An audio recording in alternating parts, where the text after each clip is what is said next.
And here we are for another episode of Dualistic Unity Social. I am excited about today's episode because it's kind of just a warm up to the two episodes that we're going to be recording later on this afternoon of Being High with Dualistic Unity. And that is very exciting to me because this is an entirely new segment, cannabis specific, where we're going to be able to interview people, have cultivators, researchers, influencers, people who just like to get high onto the show to talk about, well, not to put it, well, don't mind the pun, but to talk about dope shit. So this is going to be a lot of fun, and I'm really stoked. And we have two guests lined up already for today. We have other guests that we're already talking to, but we would love for you, if you have a specific cannabis influencer or somebody in the cannabis world that you would like us to talk to, do recommend it to us. Leave a comment on our Discord, join us on Patreon, let us know in a group. Hell, tell us right here. Just let us know, and we'll make a note, and we'll reach out to that person more than likely because we really want to expand this conversation, and I really like getting high. Absolutely, yeah. To kick things off for our day today, I had a brand sent me these drinks that have like 5 milligrams of THC. I don't even know what I can say or can't say. I want to be hesitant about saying too much, but yeah, kick things off with a little infused drink. So I'm very excited, and I was listening to some of the interviews that one of our guests has done. I've spoken with another guest we're having on, and yeah, very, very excited because I am green to the cannabis these days, and just very excited to learn more, basically. Like, learn a little bit more about what's really going on, and like I have an overarching understanding of just even just the history of it, and all of the benefits that were utilized for a very long time. Like it is, and I'm just taking this from one of the interviews that I heard earlier today, like it's the oldest medicine that we have. And yet it's been suppressed. And so I'm very curious about, as it begins to grow, as doctors become more and more educated with it, like how the system's going to respond, how big pharma is going to respond. So that's something I want to, save for our conversations later. But anyway, very, very excited. And as Ray said, if you know of anyone in the cannabis industry, like to any degree, from the extreme medical side to someone who just posts fun little TikToks about it, it's like we're willing to talk to anyone. And if you have a brand, we're doing sponsorships for it. So yeah, if you're involved in the industry, it's a great opportunity to share yourself, share your story, share what you're doing with a community who is very, very interested in hearing all about it. And I really do want to make this very clear that we actually do have contacts in the cannabis industry. I mean, my previous job involved the cannabis industry. Both of my previous jobs were in the cannabis industry, and so there are quite a few people out there that are going to watch this show, and we're going to get their attention because the conversation is relevant, not just on an educational level, but also on an entertainment level. I mean, there's a whole culture behind cannabis, not just the use of cannabis, but the philosophy behind the plant itself, because it does in fact affect your conscious environment. It does encourage you to have a slightly slower and calmer state of mind. And so with that in mind, we're going to have some really interesting conversations, and that's going to bring out a lot of people. So if you are advertising for a brand that you think those people would benefit from, nothing that's going to make them feel like they're less of a person, but something that might add to the fulfillment that they're already experiencing, we would love to have you as a sponsor on this new series specifically. It's going to be called Being High with Dualistic Unity. You can contact us through the website, dualisticunity.com, or through LinkedIn. And we'd be happy to have you on the show, or again, reach out and give us a recommendation. I'm really excited about this. There's so much behind this, not just cannabis itself, but because we're ultimately talking about the same plant when we're talking about cannabis and hemp. And so on the other side, from, aside from the CBD and the THC, as well as all of the unexplored cannabinoids, and there's hundreds of them, because see, they've done research in terms of how THC is useful for our health, or CBD is useful for our health. But the plant itself, when used and undisturbed, when not broken down to two just basic elements, has hundreds of cannabinoids. There are hundreds of elements that are at play in the plant. And so the plant itself is still far more effective than just breaking it down and making synthetic THC, or just breaking it down for the THC of the CBD, right? And so there's so much to be explored on that side, not just in terms of medicine, but mental health as well. Because as with everything, I mean, of course, there could be a case made for addiction. That comes down to responsibility, as with all substances, right? So you've got that side, but then on the other side, you have hemp, which is the same plant. Essentially, it's just a slightly different strain of that plant. It's not cultivated for the THC or the CBD. It's cultivated for the fact that it's fibrous and tough as hell, right? And so you can make clothing, you can make alternative plastics out of hemp, right? There's rope, there's you can make biofeed out of hemp. Hemp oil can be used for numerous different things. Hemp itself, hemp seed, is actually, I believe, a complete protein, or very, very close to it, right? So there is so much on the hemp side, and that's the same plant. It's the same plant, not to mention the fact that growing hemp can solve a lot of our problems in terms of deforestation. You can get the same amount of pulp paper out of 10 acres of hemp that you can out of 10 acres of trees, except trees, you have to wait 10 years to crop them. Hemp, you can do it 4 times a year. So you can get the same amount of pulp paper 4 times a year. So it's just far more effective. Not just that, but hemp, the plant itself, also resists pests, and it sequesters carbon like a motherfucker out of the air. It just pulls the carbon right out of the air and puts it right back in the ground. So this is something that can be useful to us in a number of ways. And that's just scratching the surface. And so I am ecstatic to be able to bring this conversation to our audience. I'm ecstatic to be able to expand on this conversation and bring people with knowledge, people with experience, people in the field, in the industry, people who have cared for and nurtured this movement for years. I want to talk to them. Yeah, and I just love discussing these types of things and getting helping people understand them more because there's such stigmas, like there's such deep-rooted stigmas. Because even something I was thinking about this morning and kind of I went on a bit of a run and was filmed it and was talking about just how interesting it is that the pushback that people get in response to, smoking a lot or just cannabis in general is even if they can't come up with effects of it, because like the only thing people usually go to, at least that I hear in my life, is like, oh, it makes people lazy. And it's like, I know people who smoke a bunch, two people come to mind, Ray being one of them, who smoke a shitload of weed and are like two of the least lazy people I've ever met in my life. And someone else is like someone a lot of people on TikTok probably know who like doesn't talk about it as much, but it's so funny how that's like the one thing people go to. And then the other one is, well, it can be addicting and it can do that. And it's like, it's I would argue that it's not even really, of course, any substance can be abused, but, look at something not even like an extreme thing like alcohol or an amphetamine or, an opiate, but just caffeine. Like, people drink a cup of coffee a day, all of a sudden they need 2, all of a sudden they need 3, all of a sudden they need people are having a pot of coffee. That's way more addictive than anything else. And so the addictive argument kind of falls apart when you point to something else that we do all the time.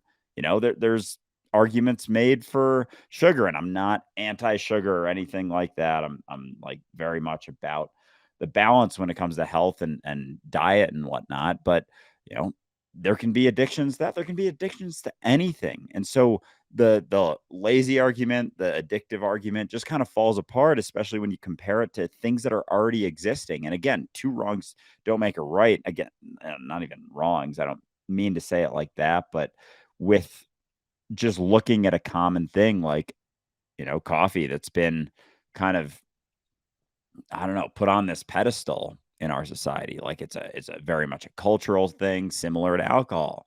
What beer do you drink? We got the craft beer, we got the craft coffee. It's like kind of infiltrated. And I'm not saying there's anything wrong with any of them. I drink plenty of beer, drink plenty of coffee, just pointing out something that exists in our society that's so normalized, and then something else that has a very, I don't know, it's hard to make too many arguments against it when you start to understand it. It's just the massive stigma.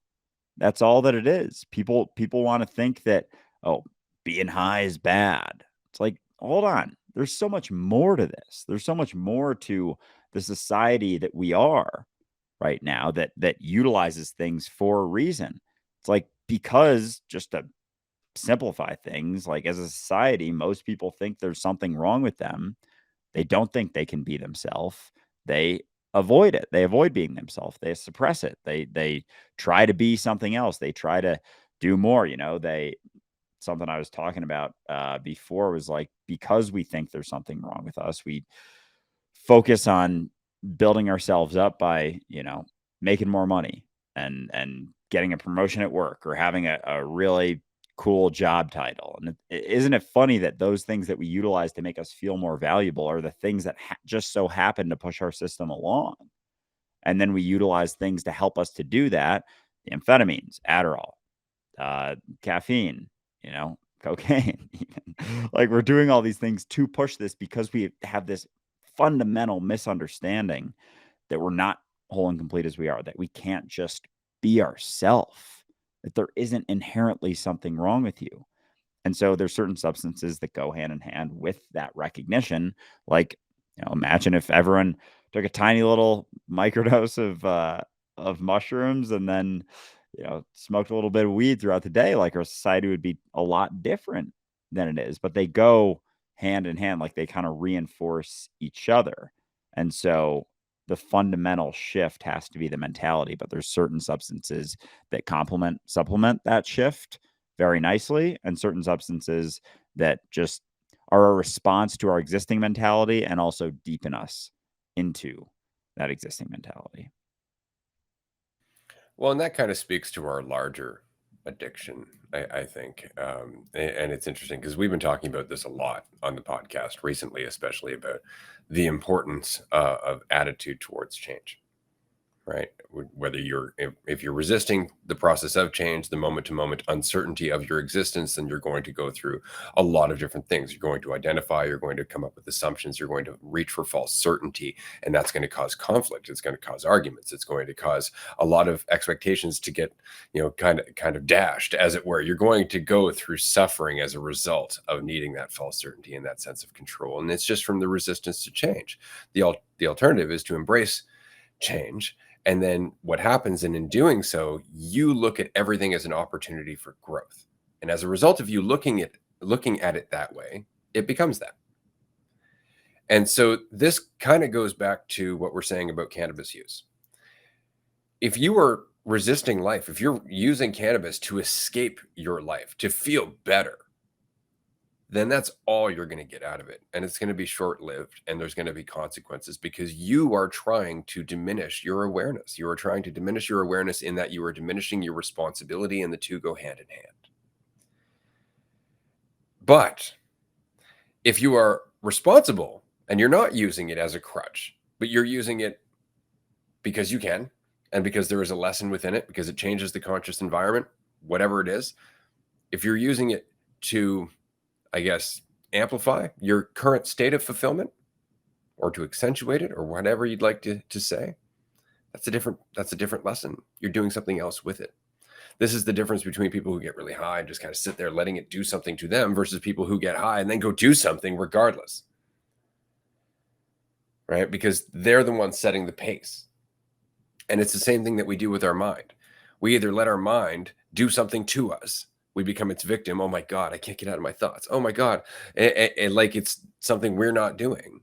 Or we take the role of responsibility and we don't do that. We go, oh, I'm thinking a lot. I'm going to focus on what I'm doing regardless and not make excuses, adding to the pile of thinking. Right. So this is why cannabis, psychedelics can be a very useful experience. If you're not used to disconnecting from your thoughts, this is an excellent opportunity for you to do so because you're going to slow down enough to see them. Yeah, I feel like it really does come down to your relationship with everything. Like it kind of shows you your relationship with things, with reality, with yourself, with life, that you always sort of have and then have these underlying things. And so if yeah, I mean, I don't know. I guess because all I can speak on is my experience, and so I don't necessarily understand someone's experience that weed, comes easy to. So I'm curious because for me, it's always been like it kind of shows you what's already there, and so for me, it was like paranoia, anxiety, concern, fear would come up and just like smack me in the face. And it still does, but less and less and less almost every time because I'm more relaxed in my life. Like it's very much a reflection of me. And there isn't so much, no, not that there isn't so much, but there isn't as much under the surface. So someone who does use weed as an escape, like where do you think that's coming from? Because I can't even like wrap my head around what that would be like. Well, you see, that's the thing is that you come from you come from a background that's, not to put too fine a point on it, it sounds quite nice. Like you have nice parents, your family sounds, they sound pretty chill, and you had a pretty good upbringing, and nobody was beating the fuck out of you, and there wasn't a whole lot in terms of familial stress.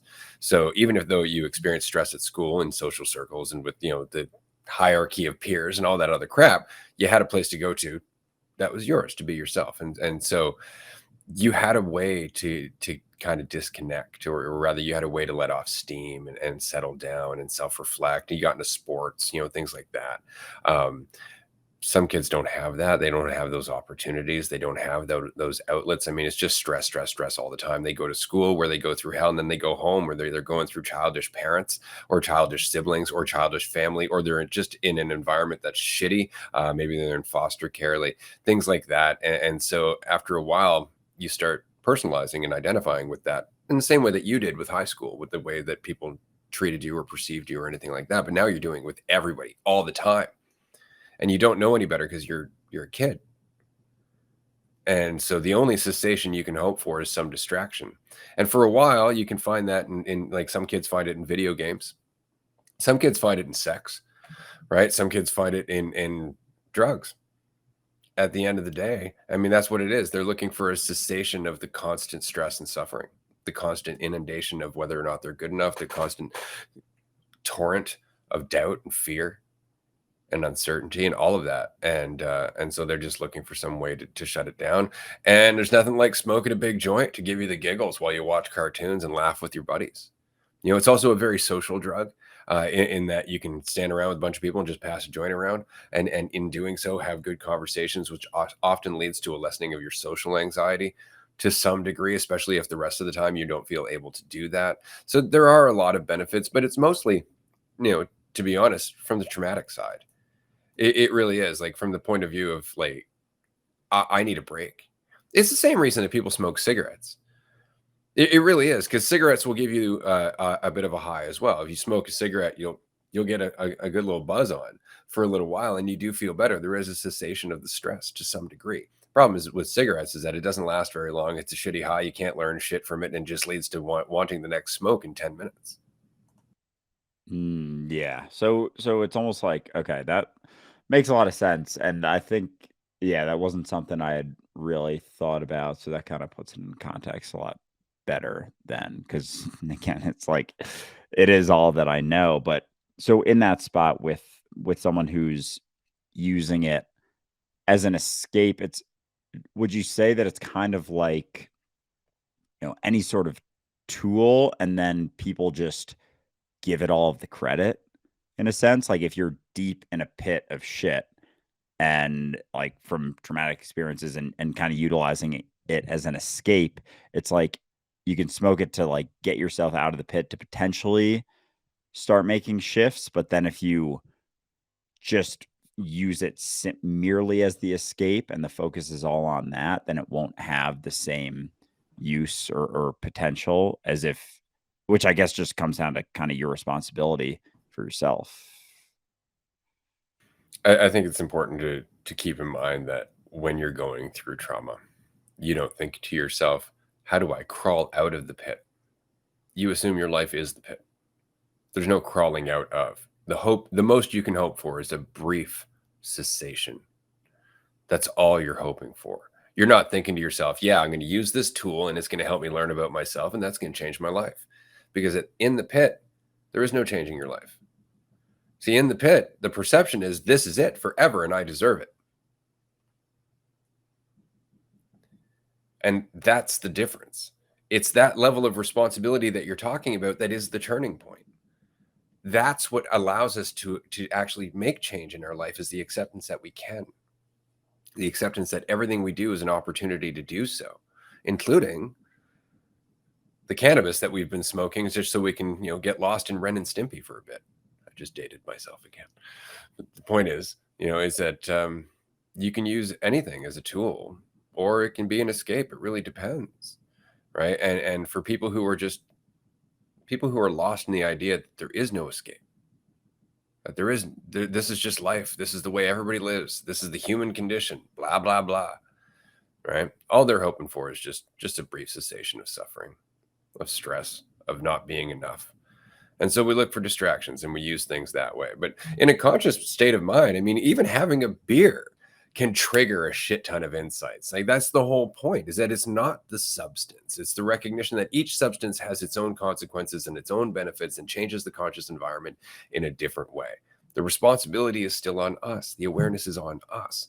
But in trauma, that's the point of a traumatic experience, of a trauma response, is that you're just doing your best to react without awareness because it's too much. It takes so long to unpack all of that, right? So I would say that while I would not condone cannabis as an escape, because obviously it can lead to consequences in your life, in your relationships, in your work, in your school, everything. I would say that if you must have one, it's a shit ton better than the other drugs out there, including alcohol. No, absolutely. Okay, so all right, I'm starting to it's funny because like, even just these conversations that we're having right now is giving me so much more of a understanding of, like, the conversation we've had in regards to everything and just and you and your focus on the mentality shift. Because even just that description, like, I do understand that in the sense of, like, I can remember when I felt awful. It was just like, not necessarily a degree of, physical trauma and all of that, but everyone, can't compare pain, all of that. And so for me, it did feel like that for a while. Like, this is just it. This is just what life is. And it kind of became that. And my shift came from just the recognition, like, there's got to be a better way to live. Like, there must be something else other than this. And it was just that, the willingness to let go of my false certainty that this was it. And so that's why so then, the utilization of something like cannabis, along with the recognition that, or even just not the recognition that the pit isn't all there is, but the question of, like, what if it isn't? Like, what if this isn't all there is? And then the utilization of cannabis or mushrooms or something like that can help kind of push that. But cannabis and mushrooms without, maybe mushrooms can shake things up a little bit as well, but those without the recognition that the pit might not be it. Maybe it's not to say that it isn't, but maybe it's not. Maybe the pit isn't the entirety of life. They can just kind of be that back and forth of temporary escape, back to the shit, temporary escape, back to the shit. Cause like, it's coming from us. And so our unwillingness to question, our clinging to certainty is almost, would you say it's like more powerful than the substance? So we can use the substance as an escape, but then if we're maintaining like, this is it, it's not it's not going to shake us enough because it's coming from us. Like, it's our perspective that we're holding on to that's so powerful that it's almost like more powerful than any substance that could potentially shake us. We are always the root of our experience. Always. We can white knuckle identity in the narrative through anything. I mean, even a psychedelic experience, even a deep, deep psychedelic experience that rattles you to your core. Within 3 to 6 months, you can go right back to the status quo. You really can. And it's just because we have that ability. We have that will to just settle back into our groove. And that groove becomes a rut, and that rut becomes a grave. Yeah, and it happens so quick too. It really can. Like, any little thing can kind of set us back into that. And that's why the recognition that, thoughts aren't the truth. Like, that story is never going to be the truth, because as soon as we take a little tiny bit of it to be the truth, as soon as we think, oh, maybe that idea I have of myself is the truth, it even if it's positive, like, it brings in the potential for all of hell right there. And so whether even after a psychedelic experience or something like that, like the potential is always there, and it just comes down to us and our willingness. And I guess that's, staying on the ball is that it's like it can't be the substance. It can't be any of it. They're useful tools and they help. And then there's other things that help you just escape the back and forth. Because even with the pit, you can talk about the depths of the pit from like deep, deep trauma, but even someone who on the surface doesn't seem like they have deep, deep trauma, their pit is just their perspective. It's just their false certainty that they're holding on to. And you can hold on to that through any sort of experience. And if you want a different experience and you're simultaneously unwilling to question your idea of reality, which is your pit, like your false certainty is your pit, no matter whether it's deep fucking awful shit or just something that you're holding on to is, the right way to live and you seem fairly comfortable and, you're just holding on to your perspective super tightly. It's like your perspective is the pit. And so if you are unwilling to let go of that, then the substances, you're going to both avoid the substances. It's like you either avoid it, usually if you're comfortable, or if you're uncomfortable, you use it as an escape. And that's kind of almost the perspectives of something like cannabis in a sense. And so, yeah, it's dependent on your experience. But then if you're holding on to that, it's like to have a different experience without the need to question yourself. It's like, you go to alcohol, you go to numbers, suppressors, or something that has no regard or no push to help you question yourself, like, even caffeine or amphetamines or cocaine, things like that, that don't have that introspective component to them. You'll just go to that because you're holding on to your pit. And this goes back to our larger overarching addiction, which is our identity, right? Because that's exactly what we do with identity. We feel uncomfortable, we reach for false certainty, and this is who I think I am. This is who I think everybody else is. This is the value that I get from thinking that. This is the idea of myself and where I'm going and where I'm supposed to go and what I'm supposed to do from all of that. And therefore, now I don't feel as uncertain. Therefore, the discomfort starts to fade. And that is just as much an escape. And every other substance we use just compounds that addiction. But free of that addiction, every other substance just becomes a choice. But that's the addiction that twists everything else.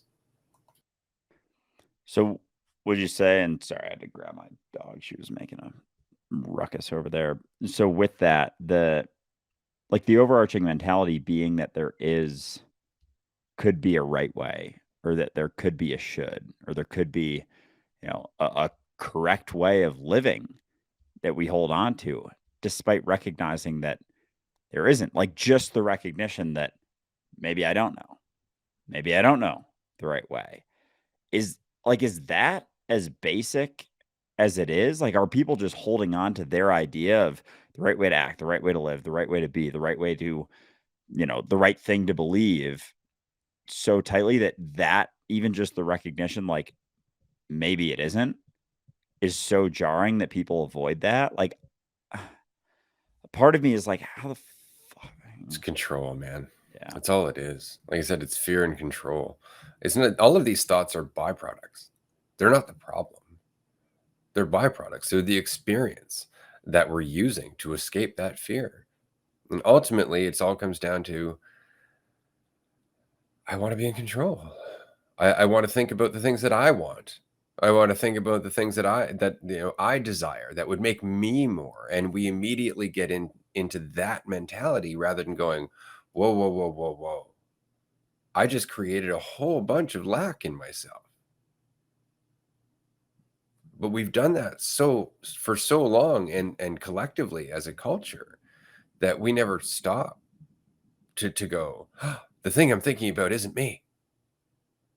Because it would require us to let go of the idea of being able to satisfy a lack that isn't there until we create it. That's the whole paradox about this, is that we're trying to satisfy something that isn't there until we create it.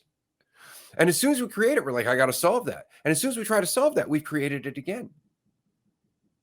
And we go through this continuous loop, not recognizing it's the wanting to solve anything that's the addiction. It's the wanting there to be a problem. The path is there, the journey's there because you put it there to avoid what you are. And what you are is already whole. You're everything that you could hope to be if you would just allow yourself to express it. Right? It's just we miss that. We're too busy trying to feel in control, and we get so lost in that it creates a whole fictitious world, and it blocks us from everything that's happening.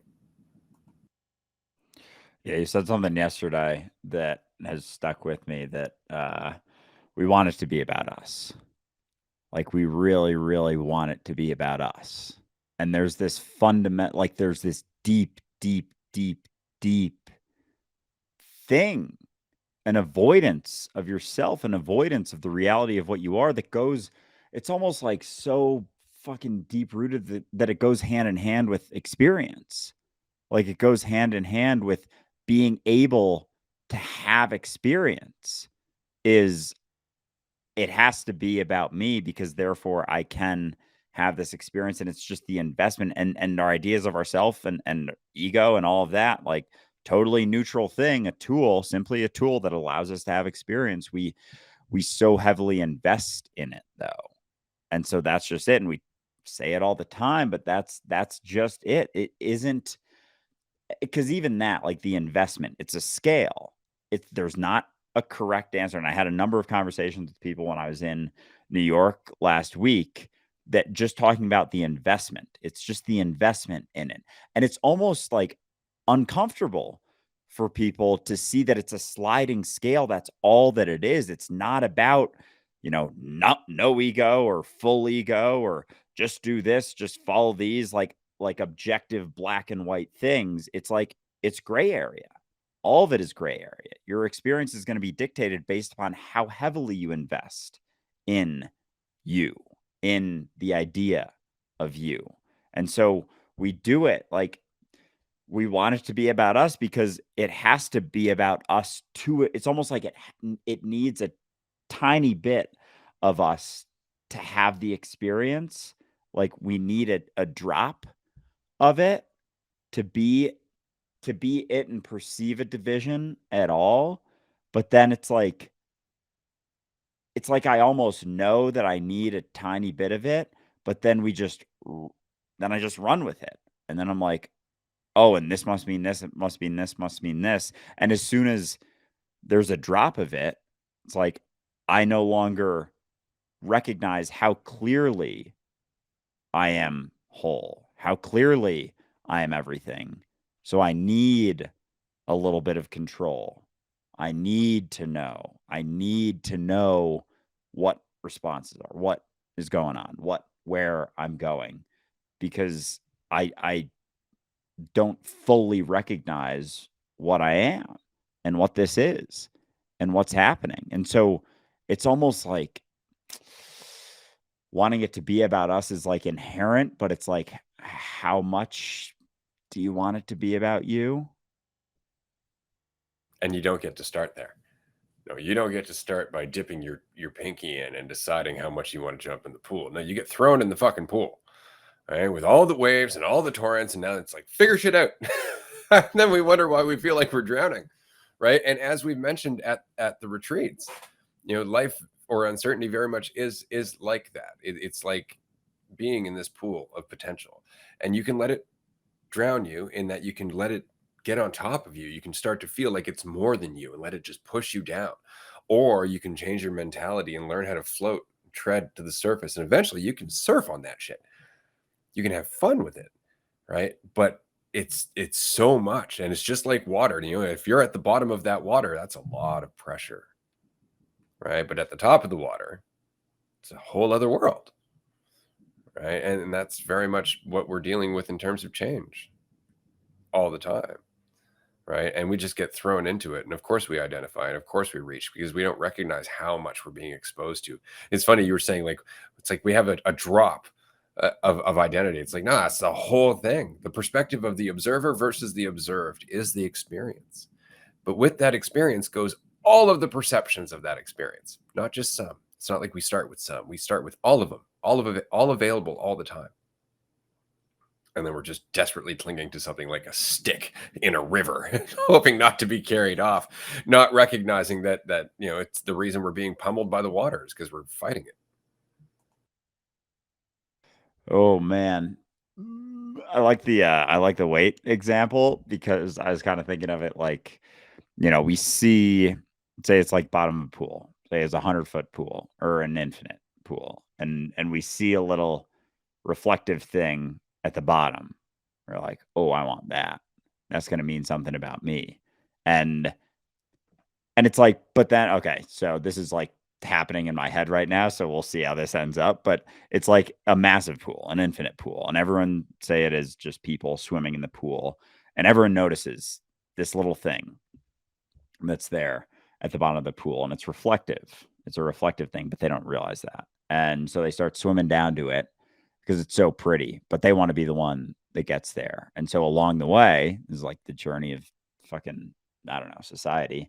They're like comparing themselves. They're like, how fast can I swim? How am I doing relative to how everyone else is doing? I need to get there first. I need to get to the top. And that's like us fucking trying to become Jeff Bezos, everyone trying to be like have all the money in the world. And then hypothetically say they get there or someone gets there, and this kind of reminds me of Jim Carrey's quote, but someone gets there and then they realize that it's just a reflection of what's on top of the water. It's just a reflection of where they came from, that they so heavily invested in along the way, felt so much weight and pressure as they were swimming down to the bottom of the pool to find this thing that was just where they came from. Or it's like they swim to the bottom and it's just, they swim through it and then it's like they're back on the surface in a sense. And they had so much concern, desire to get there despite not realizing that they can just stop swimming and get there as well. They can just let go and get there as well. And it's like, so it's like that's almost the journey of life in a sense, like striving control versus letting go. I'm swimming down to the bottom, I get to measure my progress. I get to be sure that I'm doing this relative to everyone else. It's like it's just people recognizing that that isn't what we think it is. Like you don't even get there. It's like you never get to that point, but the whole time, if you were to get there, it would just be where you came from. And it's just that. And that's why, like the Jim Carrey quote, I wish everyone could figure out their hopes and dreams and achieve all of them to realize that it's not the answer. And it's that process of letting go and just floating the top. Like if you stopped swimming, if you stopped striving, if you stopped chasing, you would just float to the top, and then you'd get to the same spot that everyone else is striving for, because it's not a spot. It's where you are. It's what you are here and now. That's it. And there isn't like we it's so interesting how we strive. We can strive our whole fucking lives for this thing that we never get. Like we never get, because it's the striving. That's the cessation that we get to that we appreciate. And it's just the striving itself that's creating the weight, that's causing the weight, that's creating all of the pressure as we go. And if we were to just, stop swimming to the bottom, we would float to the top and then realize that, oh, we can do things and there's so much less weight. So you have more of an ability to do things. So yeah, that was my little imagery coming to Yeah, mind. it's well said. It's just important to remember that at every depth there is a different level of thought that goes with it. Like we interpret the pressure in terms of thought and emotion. Somebody was asking this the other day. Like, do you think thoughts create emotions? I said, no. Thoughts and emotions are both results of your perception of how you perceive your relationship with what is. Right. The more you're separate from it, the more your thoughts and emotions are going to reflect that. Right. And it's not to say that the emotional spectrum isn't there. It's just that you interpret it differently as that divisive mentality or as that divisive perception starts to fade. Right. Like it's not like you don't feel fear. You just recognize that it's an emotion. It's not necessarily based on a division that's actually there. It's based on a habit of perceiving yourself in a way that you can't handle something. That's where the fear comes from.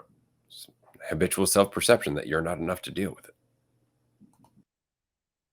Yeah, it's just like based on assumptions, right? Like I'm going to assume this about myself and then I'm going to be afraid and then I'm going to assume this idea of myself that has certain things that, I can and can't do. I'm going to assume that people are going to perceive me in this way. I'm going to make all of these assumptions about what's going to happen based on something as opposed to letting go of that, as opposed to questioning that, as opposed to being willing to realize that those assumptions are just assumptions. Like it's it's the assumptions that we do to try and have control over a thing that is where all of the shit comes from. Like the emotions and the thoughts and the concern are based on fundamental misunderstandings about yourself, fundamental misunderstandings about what you are. And so of course they're going to come with all of those consequences to a degree. And the desire to be seen as more, it's like there's always double-edged swords to it. Like you can't invest in the idea that your value is being increased without the simultaneous fear of it being decreased. Like they always go hand in hand. And it's like if you're playing that game, you're playing both sides. You're stepping into the ring where you're going to be in flux all the time. And it's not to say that if you're not in that ring, the chasing of the carrot, the running from the stick mentality, it's not to say that you're not going to go through ups and downs, but it's it's almost a component of like it makes me wonder if I didn't grow up, if we didn't grow up in a society that had those fundamental things, like if we couldn't maybe not go through so many ups and downs and emotions. And and even that, I'm not saying that like that's a better experience necessarily, but I think a lot of even when we start to let go, even when we're not striving for so many things, the shit that still comes up, it's like, oh, still going through a bunch of shit, even though I'm not trying to get anywhere. It's like it's a product of investing in that for a very long time. Collectively, Yeah. that's the thing. That's where Jung had it right in the collective subconscious or collective unconscious. Like we are all very much dealing with the same collective cultural programmings, right? Like how many people believe in heaven and have never believed in Christianity? Let some bleed over right there. See what I'm saying? So we do have to wrap up this conversation because we're at the end of our time. I want to mention to everybody we're going to continue this conversation in 15 minutes on Patreon for another hour and a half. You can join us. Go to patreon.com/dualistic unity, or you can find the QR code there on the screen. We chat with people 5 days a week. The community is by far our greatest strength. It is the reason that Dualistic Unity continues on and continues to grow. And we would love for you to be a part of that. You can chat on the screen if you would like to. You don't have to. You can also chat just by audio or in the text section. You don't have to be on the screen, though we encourage you to push your limits, to be vulnerable, to go beyond what you think you can do with this community because everybody else is trying to do the same. And so it's definitely the place to go if you're looking for a community of people who are just being themselves and want you to do the same. Absolutely. Looking forward to talking to some of you in about 15 minutes. Bye, everyone.